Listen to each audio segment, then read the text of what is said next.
साथियों, मंच पर बैठे मुशर्रफ सम्मानित महिलाएं, सम्मानित साथियों, आप सबकी समस्या को हम सब ने सुना है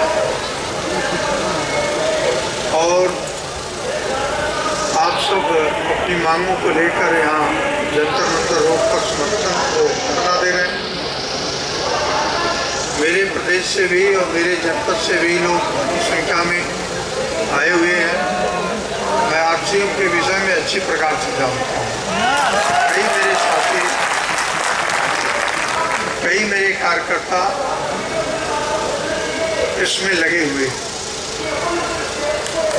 और कई ऐसे जो अभी बीमारी की बात आपने किया, हमारे बहुत बुजुर्ग हैं, रघुनाथ सिंह छोटी चंदौली के, वो काफ़ी अस्वस्थ रहते थे, लेकिन आपके उत्पादन का उपयोग करके दवाओं का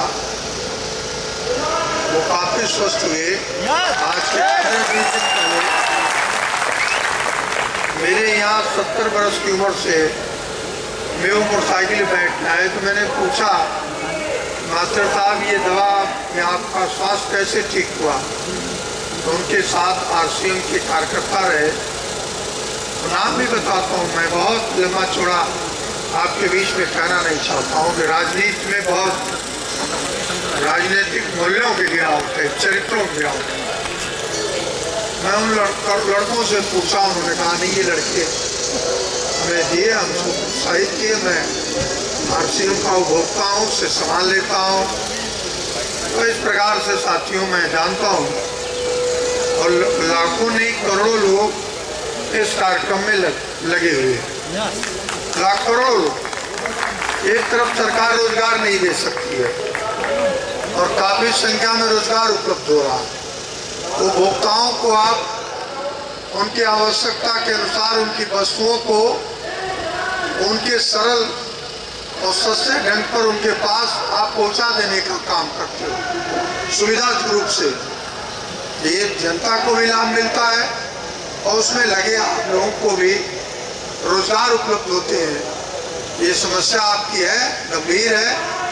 कल हमारी ही पार्टी के तूफानी सरोज जी लोकसभा में 0 आवर्स में 9 बजे के लगभग इसको उठाए और हमारी पार्टी के शैलेंद्र सिंह ने अपने को उससे एसोसिएट किया, मैं भी उससे संबंधित किया और कार्रवाई में आया है। पूरे आपके पत्र को लोकसभा में पूछ दिया गया और हम कई एमपीओ से कल बात हुई है, उन सब ने ये कहा है कि हम लोग किसी दिन प्रश्नकाल 11 बजे से शुरू होता है, इसीलिए मुझे जल्दी भी है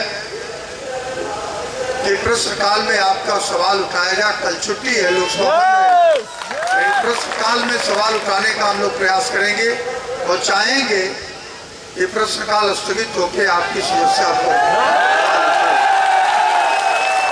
और आपके माध्यम से, इस मंच के माध्यम से हिंदुस्तान की सरकार से और खासतौर से राजस्थान की सरकार से भी कहना चाहूँगा कि आप इस पर विचार करिए।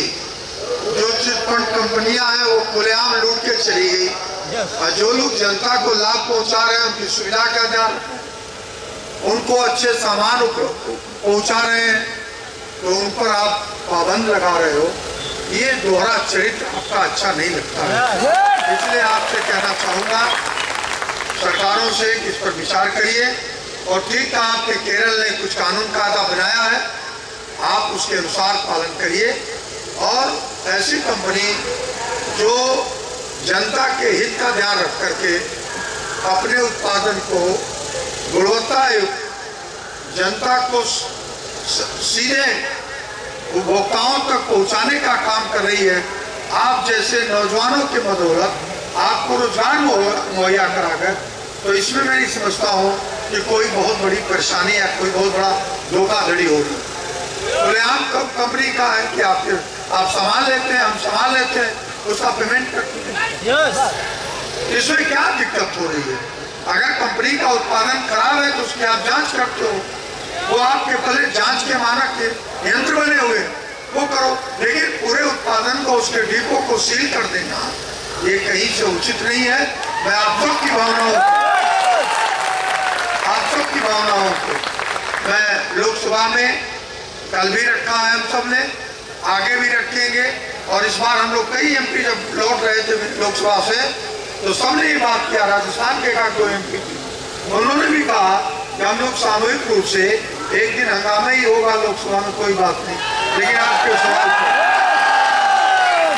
सवाल पर 10 मिनट लोकसभा के अध्यक्ष को संज्ञान में लाया जाएगा और सरकार को बताया जाएगा। यही कहने के लिए आपके बीच में आया। आप सब लोग हमारे प्रदेश के भी हैं, देश के नागरिक और देश के नागरिक हैं और आप देश की सेवा कर रहे हैं।